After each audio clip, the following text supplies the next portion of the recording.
آج ایک ایسے موضوع پر میں آپ کی خدمت میں کچھ باتیں عرض کروں گا کہ یہ دنیا کا سب سے اینشنٹ ترین ٹاپک ہے. ہر صدی ہر دور میں اس کے تعلق سے باتیں ہوتی رہی ہیں. ہر سویلائزیشن میں اس کی اہمیت کو اجاگر کیا گیا. بہت ساری چیزیں ایسی ہیں کہ جب وہ پرانی ہو جاتی ہے تو اس کی اہمیت بھی ختم ہو جاتی ہے. مگر یہ ایک ایسی چیز ہے کہ آج بھی اس دور میں بھی اس چیز کی اہمیت کسی سے ڈھکی چھپی نہیں ہے. یہ ایک ایسی شے ہے, ایک ایسی چیز ہے کہ اس سے دولت بھی ملتی ہے, اس سے شہرت بھی ملتی ہے, اس سے دنیا میں نام بھی ہوتا ہے, اس سے کام بھی ہوتا ہے. بہت ہی اہم ترین شخص, بہت ہی اہم ترین چیز ہے یہ. اگر کسی کو دنیا میں کامیاب بننا ہے تو وہ اس کے بغیر کامیاب بنے یہ ممکن نہیں. اور جس کے پاس دولت ہے مگر یہ چیز نہیں ہے تو وہ بھی اپنے اندر انکمپلیٹنس فیل کرتا ہے کہ کسی چیز کی کمی ہے. تو میں جس چیز کی بات کر رہا ہوں, میں جس دولت کی بات کر رہا ہوں, میں جس موضوع کے بارے میں آج بیان کرنے والا ہوں وہ ہے علم, نالج.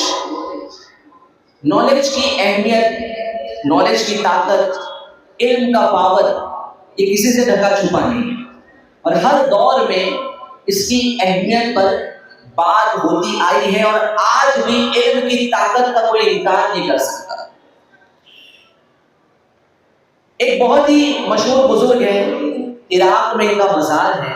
ان کے مزار پر حاضری کا شرف بھی ملا حضرت امام ابو یوسف رحمۃ اللہ تعالی, جو کہ حضرت امام اعظم ابو حنیفہ رضی اللہ تعالیٰ عنہ کے شاگردوں میں سے ہیں. حضرت امام اعظم ابو حنیفہ کے دو شاگرد امام ابو یوسف اور امام محمد رحمہم اللہ المبین, یہ وہ دو شخصیت ہیں, ایسے دو جید علماء دین ہیں کہ ان کے ذریعے سے دنیا علم میں بہت کام ہوا اور انہوں نے بہت ساری ریسرچ دین کی, علم دین کی فیلڈ میں کی ہے. تو ان کا جو علم دین کا سفر ہے وہ کیسا شروع ہوا یہ میں اس واقعے سے آپ کو بتاتا ہوں. امام ابو یوسف رحمۃ اللہ تعالی نے, جو کہ بہت بڑے عالم دین گزرے ہیں, اور امام اعظم ابو حنیفہ جیسے فقیہ کے یہ شاگرد ہیں, ان کے علم کی شروعات کیسے ہوئی ہے, کس طریقے سے انہوں نے اپنا سفر علم شروع کیا, کہ ہم سب کے لیے بہت بڑا اس کے اندر درس ہے. ضرور توجہ کے ساتھ سنیے. آپ خود فرماتے ہیں کہ میں ابھی بالغ بھی نہیں ہوا تھا کہ والد صاحب کا انتقال ہو گیا. گھر میں غربت نے ڈیرے ڈالے ہوئے تھے. والدہ روئی یا ریشم سے دھاگا بنا کر گھر کا خرچہ چلاتی تھی, اور میرے مستقبل کو روشن کرنے کے لیے مجھے ایک دھوبی کے ہاں نوکری پر لگا دیا. دیکھیے امام ابو یوسف پہلے کہاں پر جاب کرنے لگے تھے, ایک دھوبی کے یہاں. آپ کی والدہ کی خواہش تھی کہ آپ کا فیوچر برائٹ ہو, تو اس لیے آپ کو کچھ ہنر سکھانے کے لیے دھوبی کے یہاں نوکری پر لگا دی. آپ فرماتے ہیں, امام ابو یوسف فرماتے ہیں, میں دھوبی کے پاس غمگین اور بے چین رہتا. اسی بے چینی نے مجھے حضرت امام اعظم ابو حنیفہ رحمۃ اللہ تعالی علیہ کی مجلس میں پہنچا دیا. میں دھوبی کے پاس جانے کے بجائے حضرت امام اعظم ابو حنیفہ رحمۃ اللہ تعالی علیہ کے علمی محفل میں بیٹھا کرتا. میری والدہ کو پتہ چل گیا اور وہ مجھے امام اعظم ابو حنیفہ رحمۃ اللہ تعالی علیہ کی محفل سے روکتی کہ وہاں نہ جاؤ, بلکہ اپنے فیوچر پہ, اپنے مستقبل پہ دھیان دو. اگر آپ یہ ہنر سیکھ لو گے, دھوبی کے پاس کام جا کر سیکھو گے, تو آپ کا مستقبل روشن ہوگا. یہ بہت غربت تھی, والد کا سایہ بھی سر سے اٹھ چکا تھا. مگر آپ فرماتے کہ میں امام اعظم ابو حنیفہ کی مجلس میں شرکت کرتا. میرے اس انداز سے والدہ اکتا گئی اور بہت پریشان ہو گئی. ایک روز حضرت امام اعظم ابو حنیفہ رحمۃ اللہ تعالیٰ علیہ کے پاس آئی اور کہنے لگی اس بچے کو آپ کے علاوہ اور کوئی استاد نہیں ملتا؟ یہ یتیم بچہ غریب ہے، میں روئی اور ریشم سے دھاگا بنا کر گھر چلاتی ہوں اور یہ کام پر جانے کے بجائے آپ کے پاس آ جاتا ہے۔ میری خواہش ہے کہ یہ دھوبی کے پاس رہ کر کچھ کام سیکھ لے اور بڑا ہو کر اپنی زندگی آرام سے گزارے، مگر یہ میرے قابو میں نہیں آتا، یہ میری نہیں سنتا، یہ بار بار آپ کی محفل میں آ جاتا ہے، دھوبی کے پاس نہیں جاتا ہے، کام پر نہیں جاتا ہے، مہربانی کیجیے آپ اسے اپنے پاس نہ بٹھایا کریں۔ میری والدہ کی یہ بات سن کر حضرت امام اعظم رحمۃ اللہ تعالیٰ نے فرمایا اے خوشبخت، اس سے علم کی دولت حاصل کرنے دو، یہ پڑھے گا لکھے گا، کچھ علم دین سیکھے گا، بڑا ہو کر دیسی گھی میں بنا ہوا بادام کا حلوہ اور عمدہ فالودہ کھائے۔ اب ایسی مثال کون دیتا ہے؟ کوئی فقیہ اعظم ہو جو دیکھ رہا ہو کہ اس کے مستقبل میں کیا لکھا ہے۔ اللہ پاک ایسی فراست بعض بزرگوں کو عطا فرما دیتا ہے کہ وہ دیکھ لیتے ہیں اللہ کی عطا سے کہ جو ایک ہم جیسا انسان نہیں دیکھ سکتا۔ یہ اولیاء اللہ کی کرامت ہے۔ اب آپ نے کیا کہا؟ دیکھیں عموماً ہمارے پاس کوئی آئے اور کہے کہ آپ اس کو کیوں درس میں بٹھاتے ہو، آپ کیوں اجتماع میں لے جاتے ہو، تو ہم کیا کہیں گے کہ علم دین سیکھے گا تو یہ عالم دین بن سکتا ہے، اس کے کام آ سکتا ہے، یہ مدرسے میں پڑھا سکتا ہے۔ مگر فقیہ اعظم امام اعظم ابو حنیفہ نے کیا فرمایا کہ یہ علم دین سیکھے گا تو بادام کا حلوہ اور فالودہ کھائے گا۔ حکمت والی بات، اور ایسا حلوہ کم ہی لوگوں کو نصیب ہوتا ہے۔ اب جو والدہ آئی تھی امام ابو یوسف رحمۃ اللہ تعالیٰ علیہ کی والدہ، وہ غصے میں آ گئی، وہاں سے چلی گئی کہ یہ کیا باتیں کر رہے ہیں کہ بھلا ہم غریبوں کا بادام کے حلوے سے کیا تعلق؟ حضرت امام ابو یوسف رحمۃ اللہ تعالیٰ علیہ فرماتے ہیں میں دھوبی کے پاس جانے کے بجائے امام اعظم کی محفل میں ہی شریک ہوتا رہا، علم دین سیکھتا رہا، اتنا علم سیکھا، امام اعظم نے مجھے اتنا سکھایا کہ ایک وقت ایسا بھی آیا کہ میں اسلامی سلطنت کا چیف جسٹس بن گیا۔ چیف جسٹس یعنی قاضی القضاء۔ ایک دفعہ خلیفہ ہارون رشید، اس وقت کے جو امیر المومنین تھے، خلیفہ ہارون رشید میرے گھر تشریف لائے تو ساتھ میں کھانے کی کچھ چیزیں بھی ساتھ لے آئے۔ جب دسترخوان لگ گیا تو میں نے پوچھا اے امیر المومنین یہ خاص حلوہ کیا ہے؟ یہ آپ نے جو حلوہ لے کر آئے یہ کیسا حلوہ ہے؟ تو ہارون رشید کہتے ہیں کہ یہ روغن بادام میں خاص طریقے سے بنایا گیا حلوہ ہے۔ اس کی بات سن کر مجھے حضرت امام اعظم کی وہ بات یاد آ گئی، میں مسکرانے لگا۔ تو ہارون رشید نے میری مسکراہٹ کی وجہ پوچھی کہ کیوں مسکرا رہے ہو؟ میں نے کہا میرے استاد محترم امام اعظم ابو حنیفہ رحمۃ اللہ تعالیٰ نے برسوں پہلے میری والدہ سے فرمایا تھا کہ تمہارا یہ بیٹا باداموں اور دیسی گھی کا حلوہ کھائے۔ آج میرے استاد محترم کا فرمان پورا ہو گیا، سچ ہو گیا۔ پھر اپنے بچپن کا سارا واقعہ خلیفہ ہارون رشید کو سنایا۔ تو دیکھیے یہ اسٹرگل کی زندگی، اس سے ہمیں کیا لیسن ملتا ہے؟ جتنے یہاں پہ طلبہ کرام بھی بیٹھے ہیں، جو جوان اسلامی بھائی مجھے سن رہے ہیں اور جو ادھیڑ عمر کے ہو چکے ہیں، وہ سمجھیے، ٹرائی ٹو انڈرسٹینڈ کہ علم بندے کو کس مقام پر لے کر جاتا ہے۔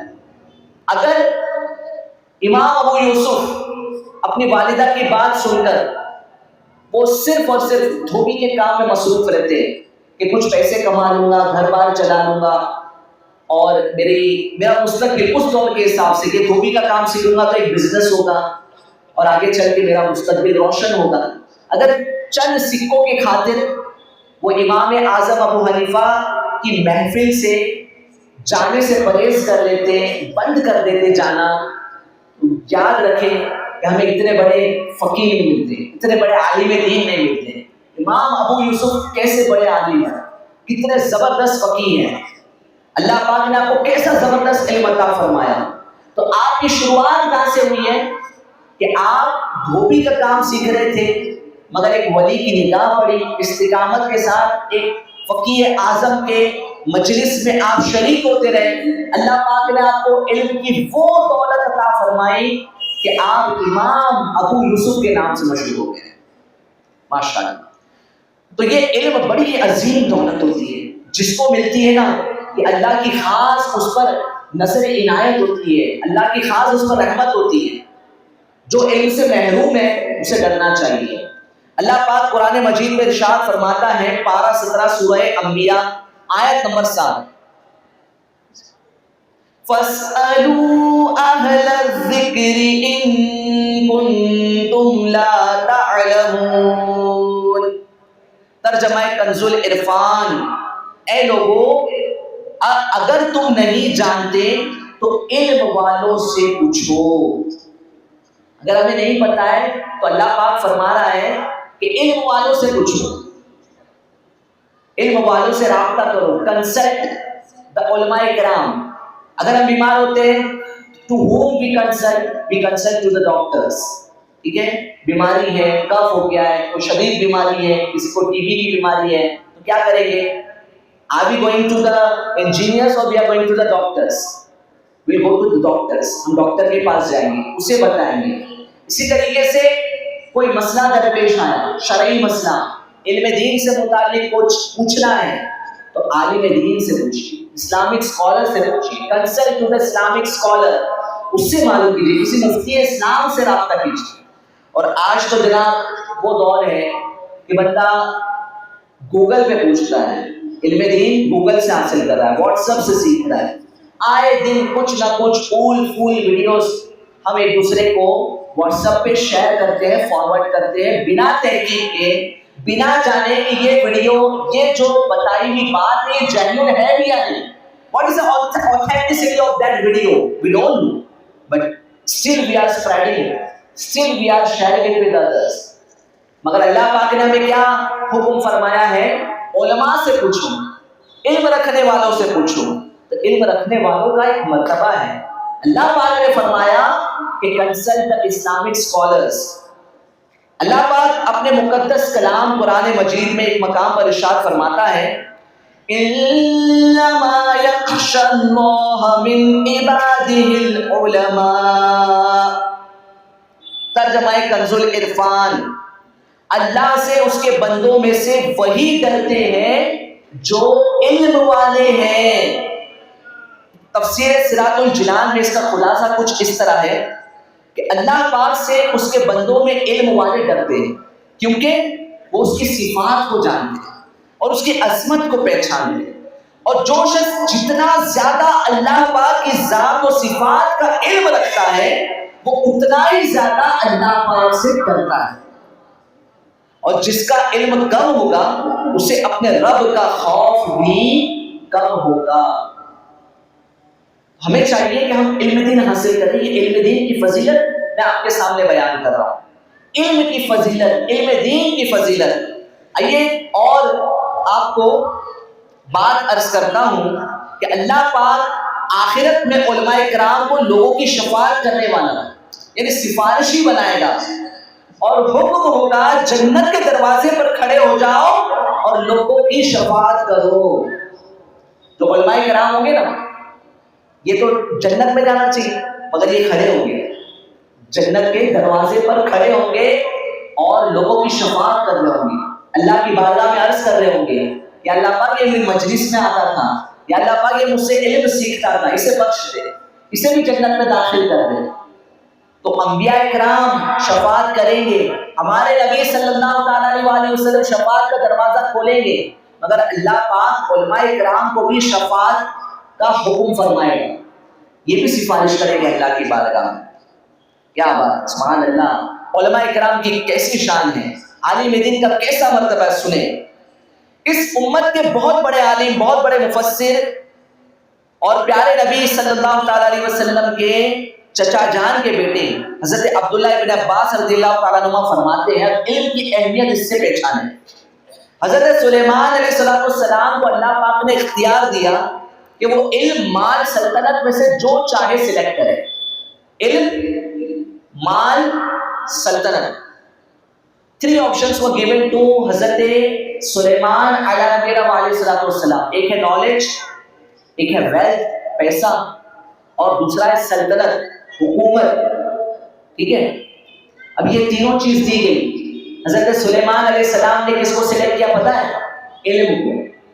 اللہ پاک نے علم کی برکت سے حضرت سلیمان علیہ السلام کو مال و دولت بھی عطا فرما دی اور حکومت و سلطنت بھی عطا فرما دی. دیکھیے، اگر بندہ پیسہ کما لیا تو پیسہ آج ہے کل نہیں ہے، حکومت آج ہے کل نہیں ہے. کچھ لوگ پیسوں کے پیچھے بھاگتے ہیں، علم سے دور رہ جاتے ہیں. بہت سارے لوگ آپ کو بڑی تعداد میں سے ملیں گے کہ وہ علم دین سے دور بھاگتے ہیں، علم دین نہیں سیکھتے. انہیں بٹھاتے مبلغین، علماء کرام، مسجد کے ائمہ انہیں کہتے ہیں کہ آپ بیٹھیے علم دین سیکھیے، مگر کاروبار کرنا ہے، پیسہ کمانا ہے، علم دین کی مجلس سے دور بھاگتے ہیں. کچھ لوگ ایسے ہوتے ہیں جو نہ پیسہ کماتے نہ دولت کماتے، ان کو اتھارٹی چاہیے، انہیں مرتبہ چاہیے، منصب چاہیے، کرسی کی لڑائی. یہ کرسی کی جو لڑائی ہے نا، یہ پیسوں کی لڑائی سے بھی زیادہ بڑی تیڑی ہوتی ہے. جس کو کرسی کی، منصب کی لالچ دل میں آ جائے نا، وہ پیسوں کو بھی نہیں دیکھتا، بس وہ کرسی کے پیچھے بھاگتا ہے.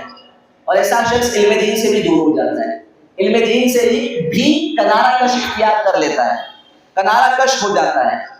میرے پیارے اسلامی بھائیوں، علم ہے جس کے پاس تو اسے انشاءاللہ سمجھ دولت بھی ملے گی اور اللہ پاک اسے منصب بھی عطا فرمائے.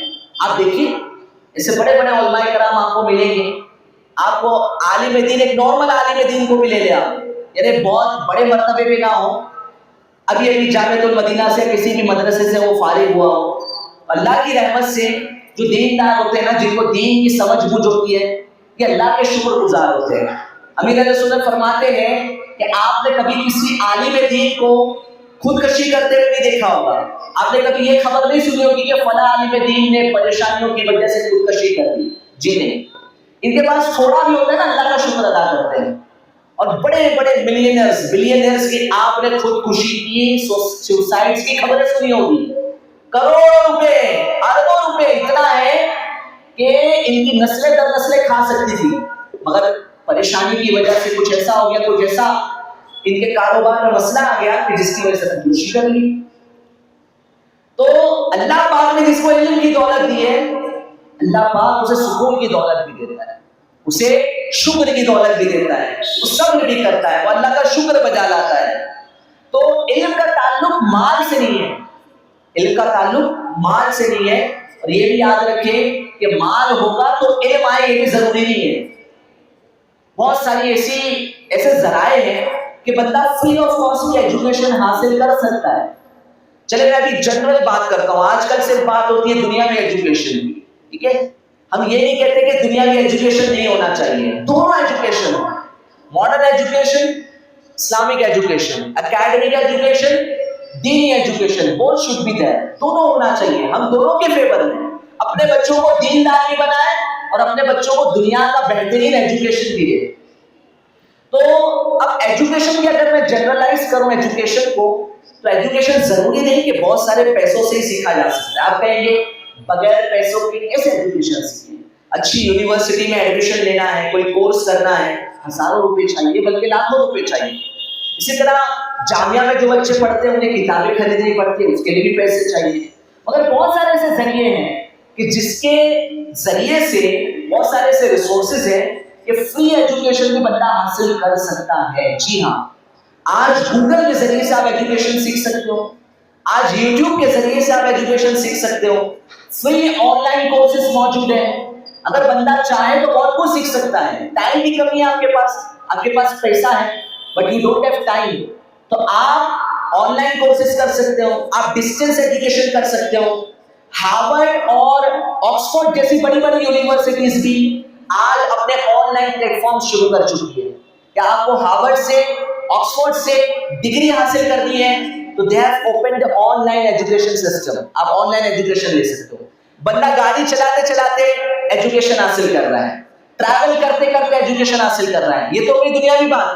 اب آئیے دین کی بات آپ کو میں بتاتا ہوں. دعوت اسلامی جیسی ویل آرگنائزڈ تنظیم جو کہ الحمدللہ سب ہر فیلڈ میں کام کرتی ہے، جہاں دیکھتی ہیں کہ یہ راستہ ہے، اس ذریعے سے دین سکھایا جا سکتا ہے، اس راستے کو اختیار کرتی ہیں۔ تو جس طریقے سے آج دنیا کی ایجوکیشن، بڑی بڑی یونیورسٹیز آن لائن کے ذریعے سے ایجوکیشن پلیٹ فارم شروع کر چکی ہیں، ویسے ہی آپ کی تنظیم دعوت اسلامی بھی غریب نواز آن لائن اکیڈمی کے ذریعے سے modern education, Islamic education provide کر رہی ہے۔ آپ کو قرآن شریف پڑھنے نہیں آتا ہے؟ آئیے غریب نواز آن لائن اکیڈمی میں آپ کو انشاءاللہ قرآن شریف گھر بیٹھے بیٹھے پڑھائیں گے۔ آپ کو اسلامک اسکالر بننا ہے، if you want to become an Islamic scholar، آپ کے پاس ٹائم نہیں ہے کہ آپ مدرسے میں جائیں، دارالعلوم جائیں اور آپ ایجوکیشن حاصل کریں، تو آپ کو انشاءاللہ آپ کے کنوینئنس کے مطابق غریب نواز آن لائن اکیڈمی والے انشاءاللہ ڈیلی آپ کو آن لائن پڑھائیں گے۔ تو الحمدللہ آن لائن ویڈیو کلاسز کے ذریعے سے، آڈیو کلاسز کے ذریعے سے دعوت اسلامی انڈیا کا یہ ڈپارٹمنٹ غریب نواز آن لائن اکیڈمی آپ کو آن لائن ایجوکیشن دے رہا ہے۔ یاد رکھیے پیسے کا تو ایک رول ہے، مگر جو رول علم کا ہے نا، مارکیٹ کتنی بھی ٹائٹ ہو جائے، پیسے کی اہمیت کتنی بڑھ جائے، آج کل گولڈ کے ریٹس بڑے اپریشیٹ ہو رہے ہیں، گولڈ کے ریٹس بڑے ہائی جا رہے ہیں، مگر یاد رکھیے ساری دولت سے بڑھ کر دولت ہے علم کی دولت۔ یہ علم کی دولت جس کے پاس ہے وہ بڑا دولت مند انسان ہے، بڑا ویلدی انسان ہے۔ اب آپ کو حضرت علی المرتضیٰ مولا مشکل کشا کرم اللہ تعالیٰ وجہ کریم، جن کو میرے نبی صلی اللہ علیہ وسلم نے علم کا دروازہ فرمایا، ان کے فراہمی سنا۔ علم کے دروازہ ہے نا، حضرت مولا مشکل کشا رضی اللہ تعالیٰ نے، میرے نبی صلی اللہ علیہ وسلم نے فرمایا میں علم کا شہر ہوں اور علی اس کے دروازہ ہیں۔ تو آئیے حضرت مولا مشکل کشا علی المرتضیٰ شیر خدا کرم اللہ تعالیٰ وجہ کریم کہ فراہمی سنتے ہیں۔ حضرت علی فرماتے ہیں علم مال سے 7 ریزنز کی وجہ سے افضل ہے۔ اب کیا فرما رہے ہیں؟ علم مال سے زیادہ بیٹر ہے۔ We are running behind the wealth, we are running behind the properties۔ اگر کسی کے پاس ایک پلاٹ ہے تو he is busy in earning the money to get the another plot۔ ایک بزنس چل رہا ہے اور ایک بزنس کرنا ہے جناب، ایک شاپ کھول دیا ہے اور ایک شاپ کھولنا ہے۔ دنیا ایسی چیز ہے نا کہ دنیا کبھی ہے نا، بندہ دنیا سے کہتا نہیں کہ بس میرے پاس بہت ہو گیا اب نہیں چاہیے، کوشش کرتا ہے کہ اور اسے ملے اور اسے مل جائے۔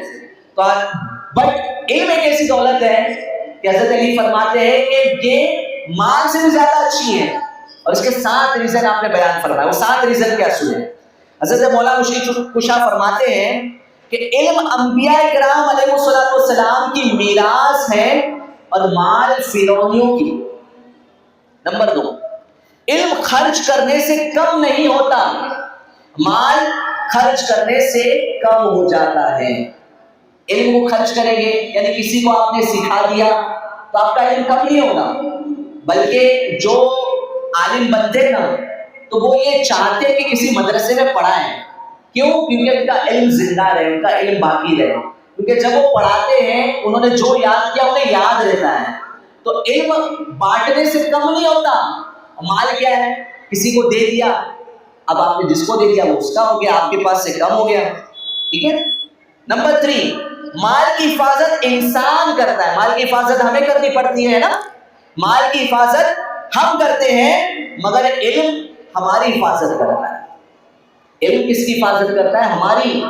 مال کی حفاظت ہمیں کرنی پڑتی ہے۔ اگر کسی کے پاس تھوڑا پیسہ آ جائے تو جیب میں والیٹ میں رکھتا ہے، زیادہ پیسہ آ جائے تو تجوری میں چھپا کر رکھتا ہے کہ کہیں جیب سے گر نہ جائے، اور زیادہ پیسہ آ جائے تو بینک میں رکھتا ہے۔ آج تو ڈیجیٹل انڈیا کی بات چل رہی ہے نا کہ آدمی کیش لیس ہو گیا ہے، اس کے والیٹ میں پیسہ نہیں ہوتا۔ نارملی آج بندے کے جیب میں پیسہ نہیں ہوتا، موبائل میں پیسہ ہے۔ ای منی، ای فائنینس، اس کی طرف ہم بڑھ رہے ہیں۔ تو بندے کے پاس پیسہ زیادہ آ جائے تو وہ اسے بینک میں رکھتا ہے، حفاظت کے ساتھ رکھتا ہے۔ مگر علم ایسی چیز ہے کہ علم اس کی حفاظت کرتی ہے جس کے پاس وہ ہے، یعنی ہماری حفاظت کرتی ہے۔ نمبر 5، مال مومن اور غیر مسلم دونوں کو حاصل ہوتا ہے مگر علم دین صرف مومن کو حاصل ہوتا ہے۔ سبحان اللہ۔ نمبر 6، سب لوگ اپنے دینی معاملے میں عالم کے محتاج ہیں، مالدار کے نہیں ہیں۔ اور آخری بات، علم سے پل صراط پر گزرنے میں قوت حاصل ہوگی اور مال اس میں رکاوٹ ڈالے گا۔ اللہ اکبر، اللہ۔ حضرت علامہ ابن حجر اسقلانی شافعی رحمۃ اللہ تعالی علیہ فرماتے ہیں، اللہ پاک کا فرمان عالی شان ہے، رب زدنی علما، ترجمہ کنز العرفان، اے میرے رب میرے علم میں اضافہ فرما۔ یہ دعا کرتے نا، رب زدنی علما، کیا دعا کرتے ہیں ہم؟ رب زدنی علما۔ اب یہ جو دعا ہے اللہ پاک کا فرمان ہے، قرآن مجید میں یہ موجود ہے، تو اس سے علم کی فضیلت واضح طور پر ثابت ہوتی ہے، کیونکہ اللہ پاک نے اپنے پیارے حبیب صلی اللہ علیہ وسلم کو علم کے علاوہ کسی دوسری چیز کی زیادتی کی طلب کرنے کا حکم نہیں دیا۔ اللہ پاک نے اپنے محبوب کو کس چیز کی زیادتی کا حکم فرمایا کہ اے محبوب آپ اس چیز کی دعا کیجئے کہ اللہ پاک علم میں آپ کی اضافہ فرمائے، زیادتی فرمائے۔ علم کے لیے فرمایا گیا، مال کے لیے نہیں فرمایا گیا، یہ علم کے لیے اللہ پاک نے یہ دعا تجویز فرمائی، یہ دعا حکم فرمائی۔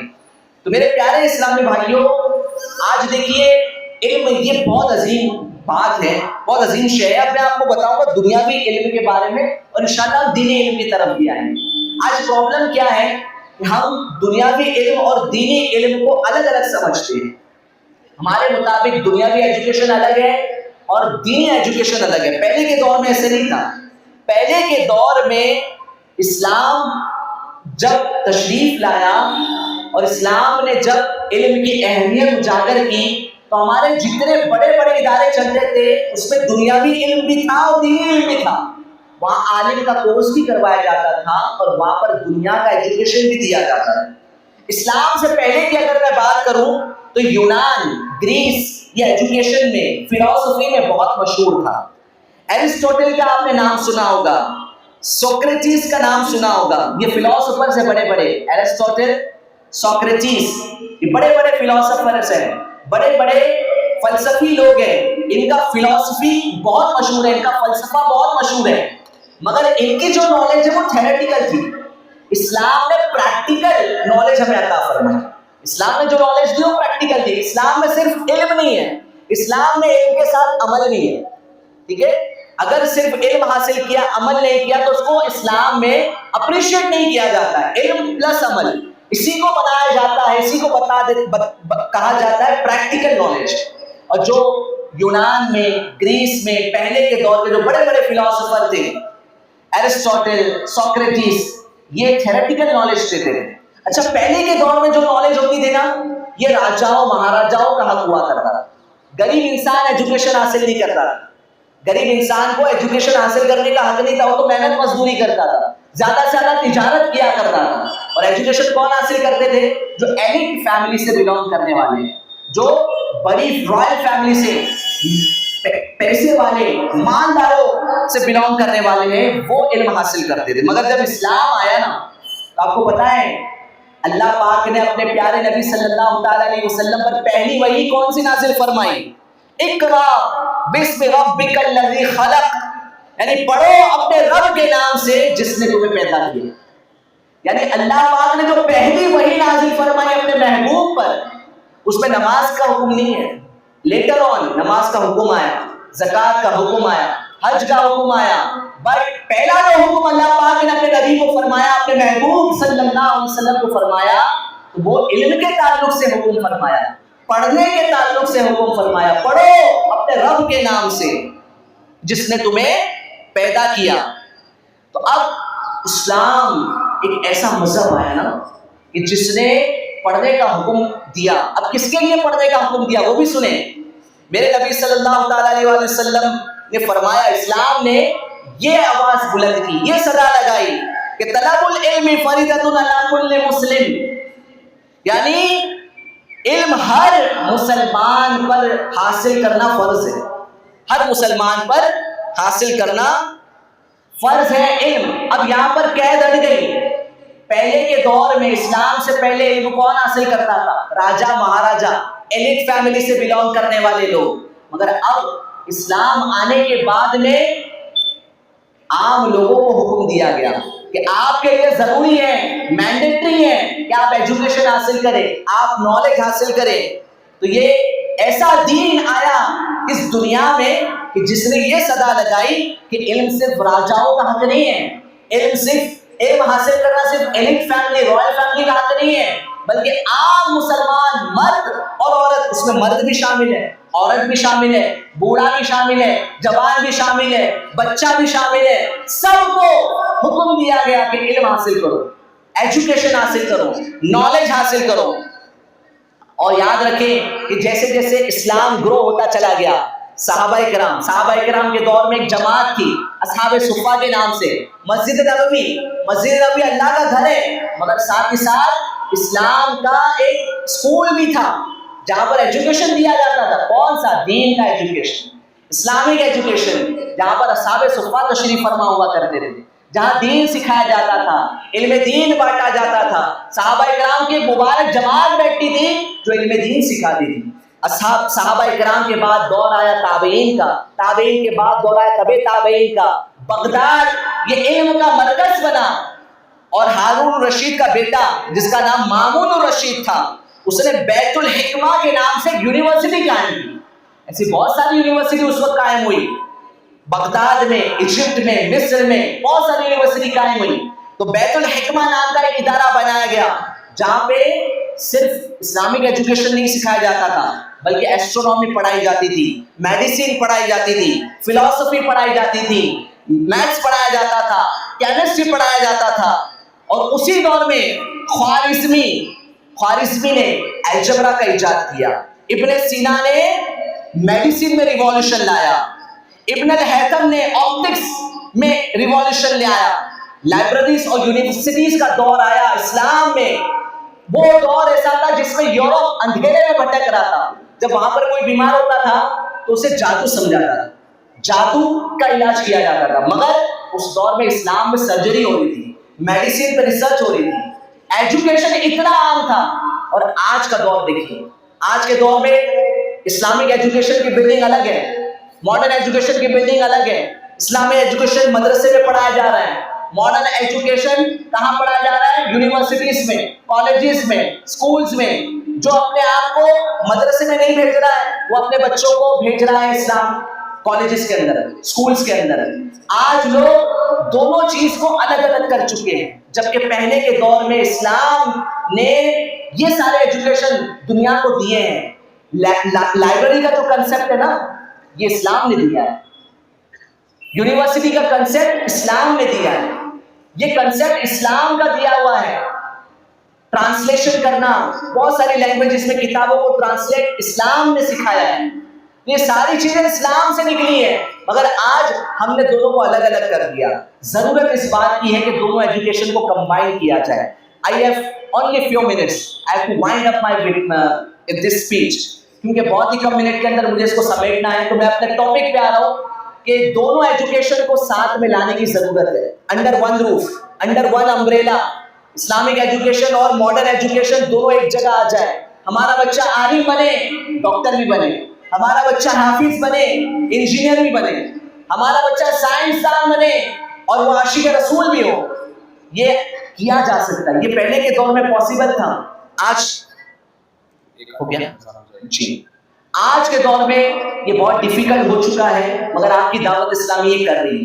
دارالمدینہ انگلش اسکول کے نام سے الحمدللہ لاسٹ 12 ایئر سے, لاسٹ 13 ایئر سے ہم الحمدللہ ہندوستان میں کام کر رہے ہیں, جہاں پر ہمارے بچوں کو قرآن بھی سکھایا جاتا ہے, ماڈرن ایجوکیشن بھی دیا جاتا ہے. اور الحمدللہ اللہ کی رحمت سے ہمارے بچے اسکول ایجوکیشن بھی حاصل کر رہے ہیں, حافظ قرآن بھی بن رہے ہیں, اور ریسنٹلی ہم نے اس سال کالج بھی شروع کر چکا ہے الحمدللہ. we have started college with درس نظامی, جہاں پر درس نظامی بھی ہو رہا ہے اور بچے کالج کی تعلیم بھی حاصل کر رہے ہیں, سائنس بھی پڑھ رہے ہیں, کامرس بھی پڑھ رہے ہیں.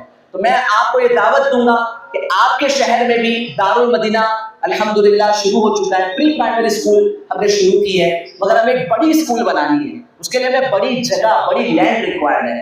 تو 2 ایکرز لینڈ ہمیں CBSE کے لیے ریکوائرڈ ہے جبل پور میں. آپ اس میں ہمارا ساتھ دیں. ہمارے پاس ویژن ہے, ہمارے پاس جذبہ ہے, ہمارے پاس سسٹم ہے. اگر آپ کے پاس زمین ہے آپ دعوت اسلامی کو دیں. دعوت اسلامی انشاءاللہ وہاں پر عظیم مرکز قائم کرے گی جہاں پر انشاءاللہ ہر طریقے کا ایجوکیشن ہوگا. اسلامک ایجوکیشن بھی ہوگا انشاءاللہ, ماڈرن ایجوکیشن بھی ہوگا, کالج بھی ہوگی اور اسکول بھی ہوگی. اگر آپ کے پاس بلڈنگ ہے, پیسہ ہے, آپ دعوت اسلامی کو پلیز سپورٹ کریں اور دعوت اسلامی کے ہر دینی کام میں حصہ لیں. جزاک اللہ خیر. انشاءاللہ نماز کے بعد ہم پھر یہاں جمع ہوں گے انشاءاللہ. آخری سیشن ہوگا, یہ آخری سیشن, عشاء بعد بھی ہوگا. مغرب بعد انشاءاللہ سنت و بڑا بیان ہوگا اور انشاءاللہ عشاء بعد دعا اور ذکر کا بھی اہتمام ہوگا. صلو علی الحبیب صلی اللہ